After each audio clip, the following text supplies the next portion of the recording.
Կեղծ լուրեր տարածողներն այս անգամ ընտրել են անսպասելի թիրախ, հենց նրանց, ովքեր զբաղվում են կեղծ տեղեկությունների բացահայտմամբ։ Civilnet Check-ի հետաքննությունը բացահայտել է համակարգված ցանց, որը կասկածելի պատմություններ ու կեղծ բացահայտումներ էր ուղարկում փաստեր ստուգողներին, փորձելով դրանք ներմուծել վստահելի տեղեկատվական միջավայր։ Նամակները, որ ստանում էինք, վերնագրերում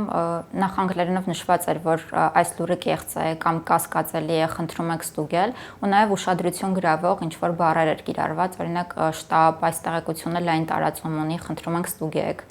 Ավելի քան 2 տարի Civilnet Check-ը անծանոթ Gmail հասցեներից նամակներ է ստանում այս կամ այն լուրը ստուգելու խնդրանքով։ Բոլորն անգլերեն, շտապ ստուգեք ձևակերպումներով։ Սկզբնական շրջանում թեմաները, որ առաջարկում են ստուգել, որևէ կապ չունեն Հայաստանի հետ, հիմնականում Գերմանիային, Մոլդովային կամ ինչ-որ Ուկրաինային վերաբերվող թեմաներ էին,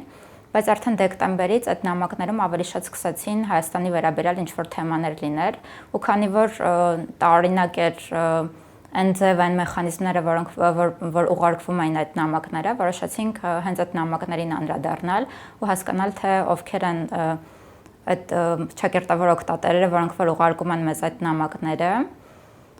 ու գրել դրա մասին։ Լրագրողի ուսումնասիրությունը ցույց է տվել, որ դրանք պատահական օգտատերերի հաղորդագրություններ չեն։ Նույնատիպ հաշիվների, աղբյուրների եւ նարատիվների կրկնությունը Շուշանի խոսքով վկայում է համակարգված ապատեղեկատվական արշավի մասին, որի թիրախում հայտնվել են փաստեր ստուգողները եւ ոչ միայն Հայաստանից։ Civilnet Check-ից բացի նման նամակներ ստանում են նաեւ եվրոպական փաստեր ստուգող կազմակերպությունները։ Ավստրիական մամուլի գործակալության փաստերի ստուգման թիմից լրատվամիջոցին հայտնել են, որ 2024-ից նույնաբովանդակ նամակներ են ստանում, իսկ Հայաստանին վերաբերող առաջին նամակները ստացել են 2025 թվականի դեկտեմբերին։ Օրինակ, այսպիսի մեյլ ենք ստացել անգլերենով, որ խնդրում են ստուգել լուրը ու կցված են X-ի գրառումների ցողումներ։ Հիմա այս գրառումները չեն գործում, որտեղ X-ը արդեն բանը դետեկտ արել ու հասկացել է, որ ոչ աութենտիկ վարքագիծ է։ Հիմա եթե հասկանանք այս մեյլը իրական է թե ոչ, կարող ենք ուղղակի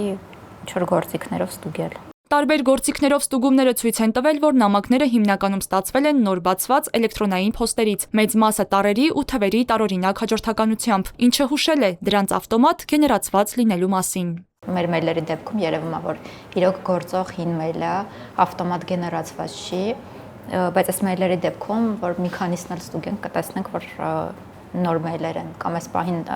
հիմա արդեն չեն էլ գործում, որտեղ արդեն իրենց ֆունկցիան արել են,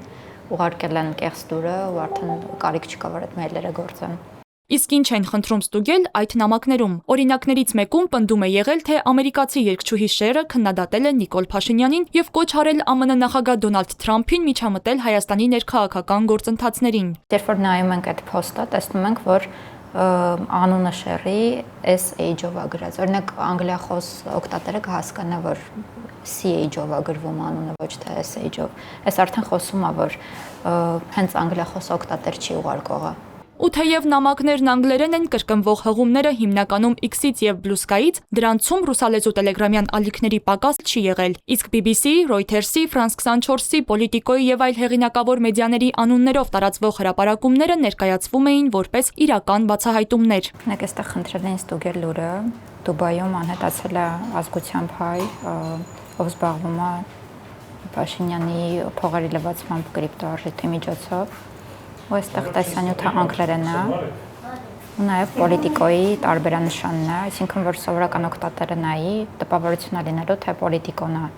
հեղինակը։ Լրատվամիջոցը պարզել է, որ ամենահաճախ կրկնվող նարատիվները վերաբերում են կոռուպցիային, ինքնիշխանության կորստին եւ Հայաստանի արտաքին քաղաքական ուղղությանը։ Տարածվել են պնդումներ վարչապետ Նիկոլ Փաշինյանի եւ նրա մերձավորների արտերկրում ենթադրյալ գույքի եւ կոռուպցիայի գործարքների մասին։ Փաստերի ստուգումը միշտ ավելի դանդաղ է, որովհետև դու կարիք ունես ժամանակ ծախսել, ստուգել, որևէ ապացույցներ ներառել նյութում ու նոր հրապարակել, ու շատ հաճախ կեղծ լուրերը շատ ավելի արագ են տարածվում, ավելի մեծ ծավալով են տարածվում, քան նույն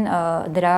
արդեն փաստերի ստուգումն է տարածվում։ Civilnet Check-ը համագործակցում է Meta-ի հետ ու դրա շրջանակներում մենք պիտակներ ենք կիրառում, նշում ենք, երբ որ տարածված բովանդակությունը կեղծ է կամ մեծամասամբ կեղծ է կամ կոնտեքստից կտրված է, ու դա եւս օգնում է, որովհետեւ այդ նույն մեծ քանակով էջերին գնում է այդ պիտակները եւ մարդիկ արդեն այդ լուրը կարդալուց տեսնում են, որ այս թեմայով արդեն փաստեր ստուգողները հոդվածներ են գրել ու կարծում որ դա որոշակի ազդեցություն է ունենում ու կանխում է կեղծ լուրերի տարածումը։